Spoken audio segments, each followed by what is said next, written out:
Hey there, just a super quick video today on why social constructionism as a philosophy of society is actually wrong.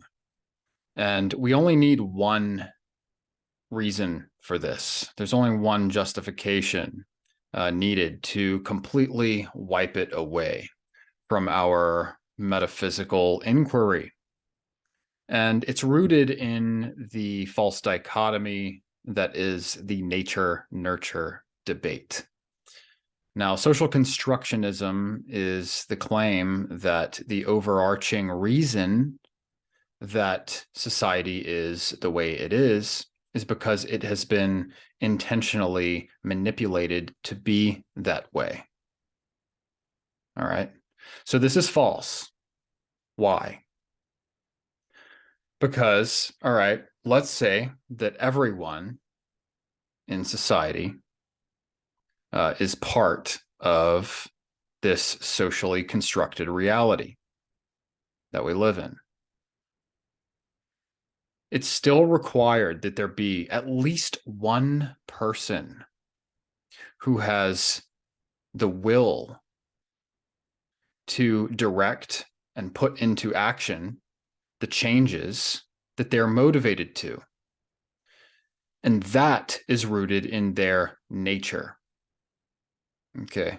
Whereas social constructionism is qualitatively an argument of nurture over nature, it's still required that someone, at least one person, have the nature, the natural instinct, the natural intention and motivation to manipulate reality in that way. Okay. And so, this gets into examining the presuppositions of arguments. Okay. This is one of those debates that we can do that in and dispel of the argument entirely. All right. So in presuppositional logic, what we're doing is we're analyzing or we're looking at what must be true prior to our claims being true. All right. So if social reality is intentionally constructed from something, well, there's some intentional motivated being putting that into action. So in valuing nurture over nature, social constructionists are making the mistake that they're still presupposing that there is a nature that is accounting for that process of nurturing. All right.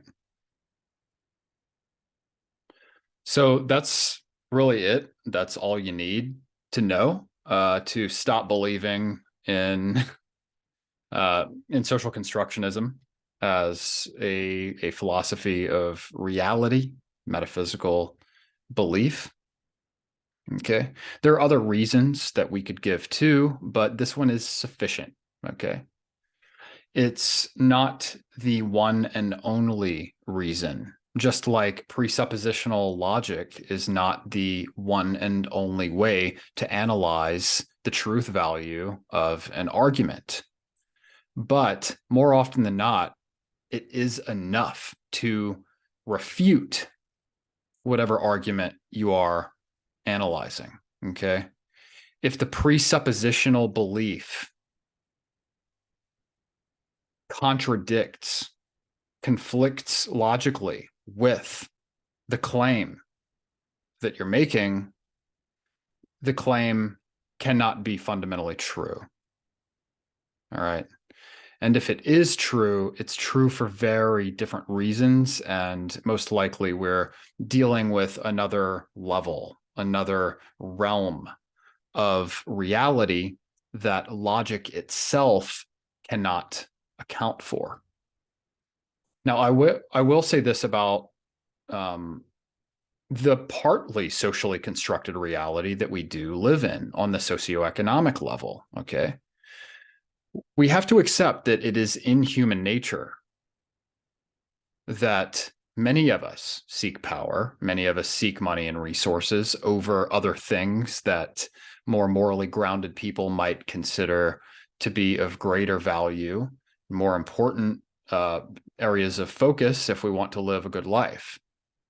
But there is a sort of life to that mode of being that seeks power, that seeks money, that seeks resources over and above less tangible values. Okay, and when I say less tangible, love, for example, is a value that transcends the qualitative aspects of reality. But there are also less, less tangible values that are even lower than the tangible ones on the scale of quality or consciousness. Okay. That could be like postmodern art, for example, that is just up for your interpretation, dude. It doesn't mean this or mean that. It means whatever you want it to mean. Where the world, the superficial progressive world or aspect of our socioeconomic culture that essentially claims nothing is everything, which is true, by the way.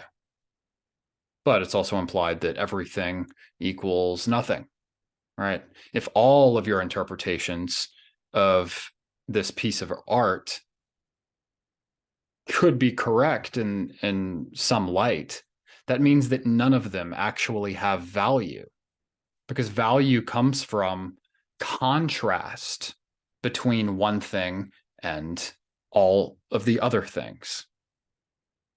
So one of the qualities that makes a work of art good is that it's unique and special and creative. Okay. But also that it's qualitative factors. It's the essence of it that's subject to judgment is not the same, right? And that there can be a sense or a consciousness that is tapped into, that is accessed, and your sensitivity toward that can be cultivated. You can cultivate taste in music, taste in art, so that your taste now is actually better than it used to be. Okay. So I'm going off on a tangent here, right? But it's social constructionists, essentially, who have that contradiction in their presuppositional belief that they're not even aware of, that there has to be some conscious being directing the unconscious, socially constructed reality that we live in, where everyone is just kind of channeled and funneled into a particular role that they didn't choose, in a job that they don't want, into some kind of social structure or family structure that isn't really good for them, right? It's all garbage. You can transcend that on the individual level any day of the week you want. You just have to be in tune with your own self-authority, your own intuition. That truth detector that tells you that, all right, that's more true than this. This smells like bullshit. Often without being able to give solid reasons, but that's okay.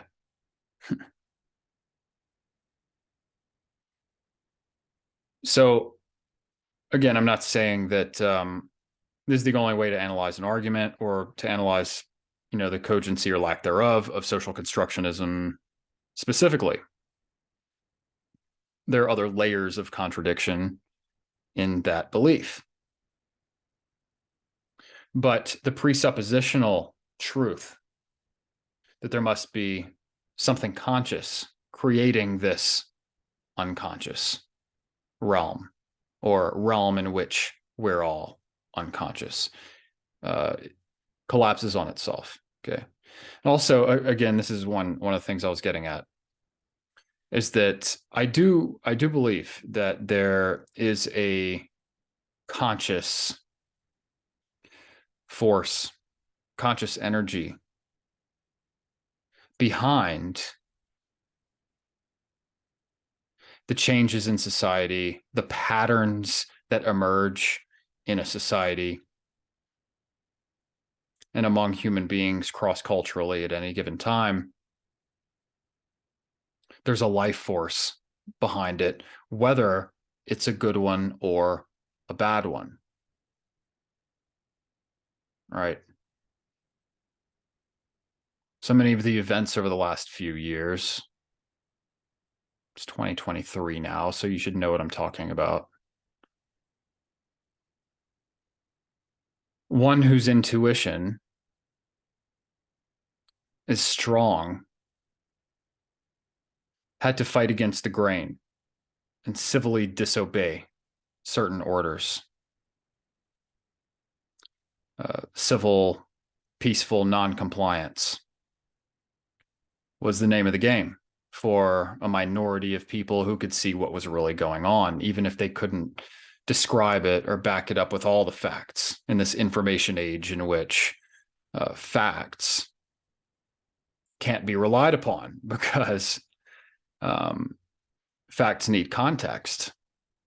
A fact on its own is completely meaningless. It needs a context to give it meaning. But then that context can be viewed in one way or another, and not all perspectives on a given context are equal. So the last few years revealed who is it that has the most accurate picture of reality.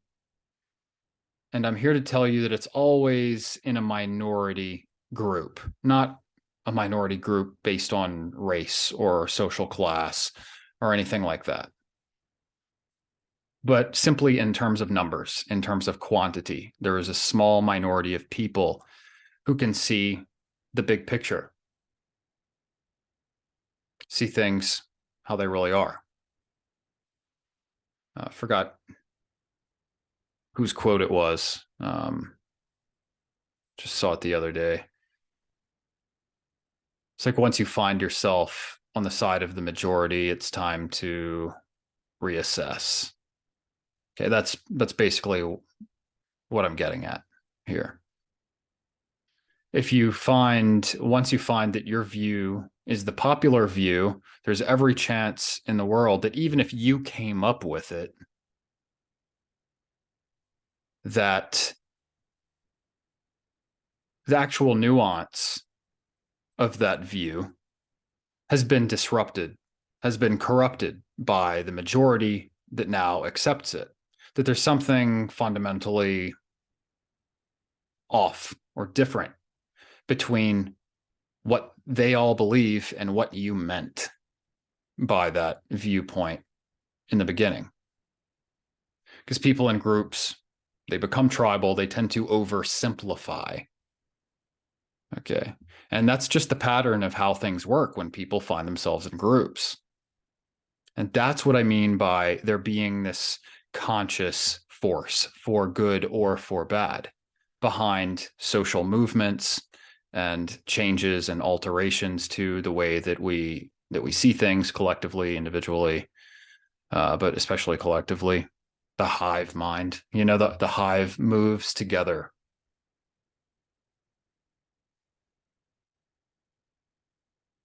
So that's another aspect of social constructionism, that there must be something fundamentally true about a particular judgment that we're making about how the system that reality is operating on is.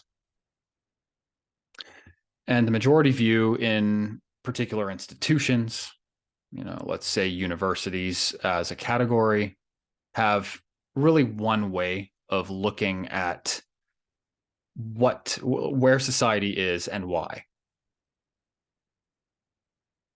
Okay. So it's a social constructionist view that is prevalent in universities humanities programs especially. And their reasons for that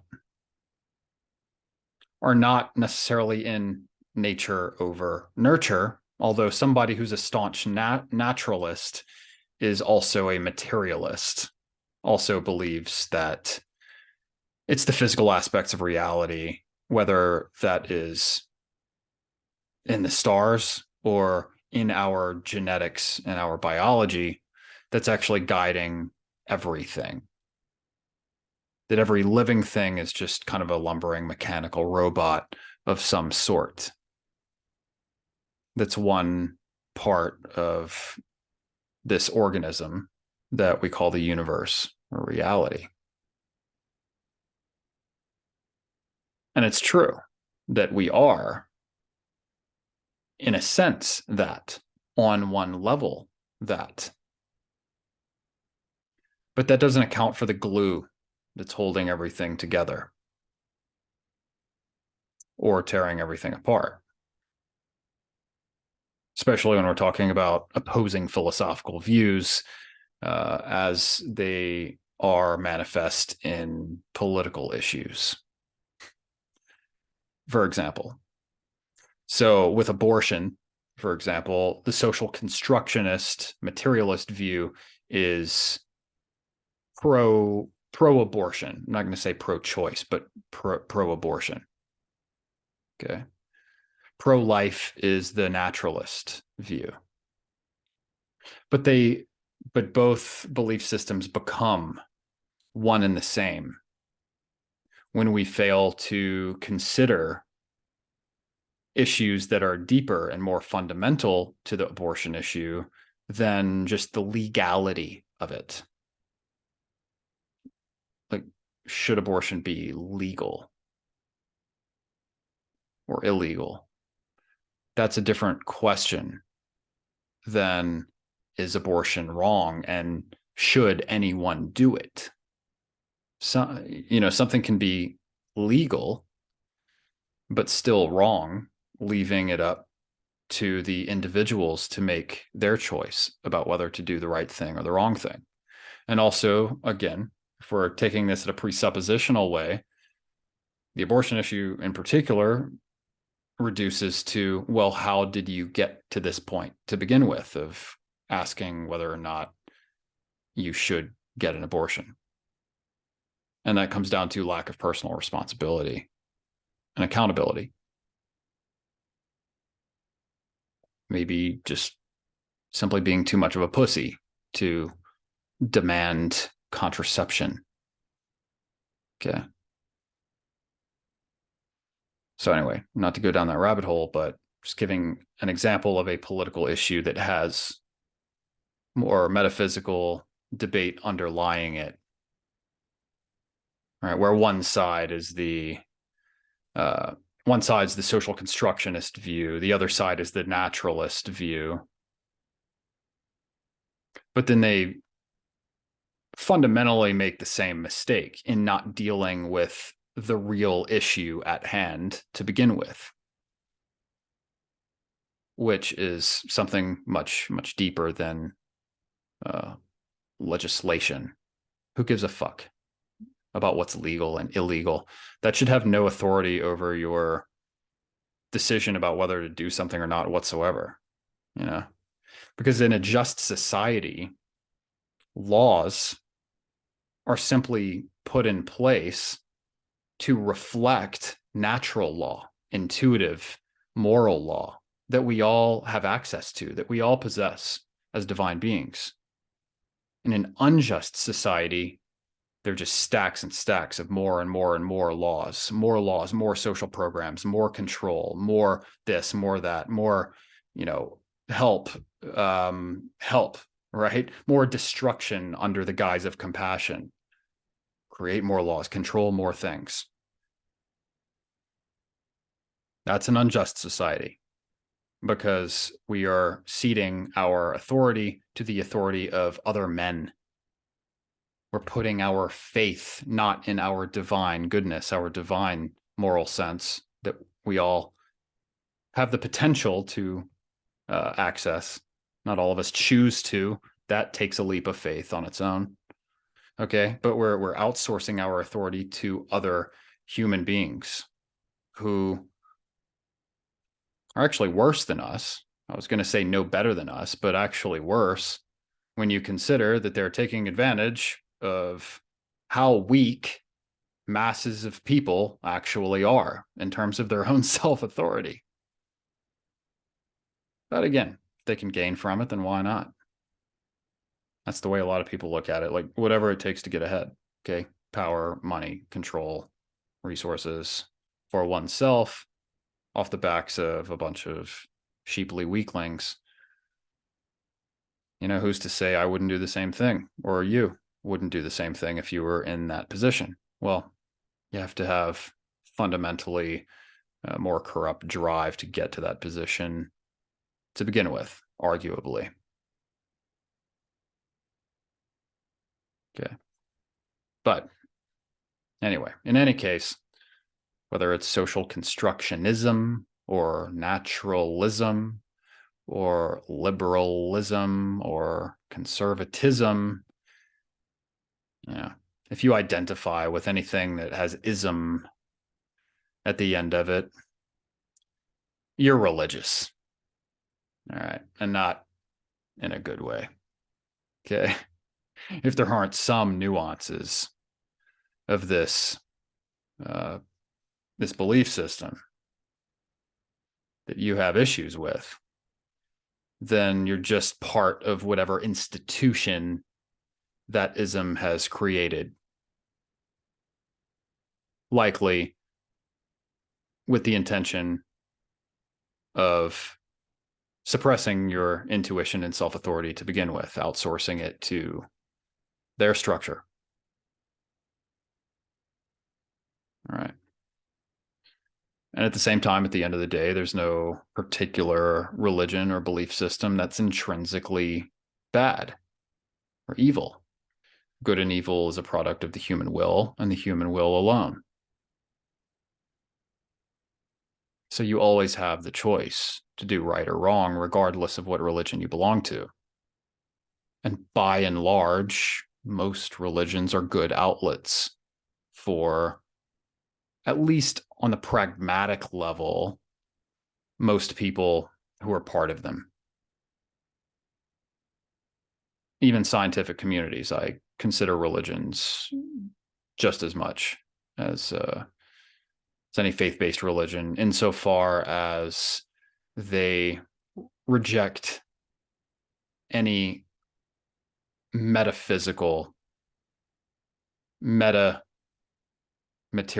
force acting as the glue holding all of those mechanistic parts together. In that case, it is a religion. Okay. Anyway, video went a little longer than I thought on social constructionism, but there are lots of tangents we can go on to explain what the problem is with that.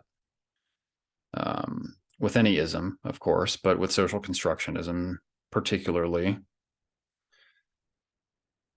that we're not just minds in a societal vat, we'll say, or brains in a vat. Hyperbiological, hypermechanical. We do have the power of choice. We have the power to subject ourselves to contexts that may present significant physical, financial, social, existential discomfort in the short term to reclaim our self-authority and yield the best possible results that our souls are aligned to attain in the long term.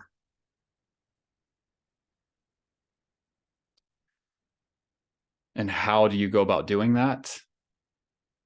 Well, that's where your individual personality and soul's journey comes into play.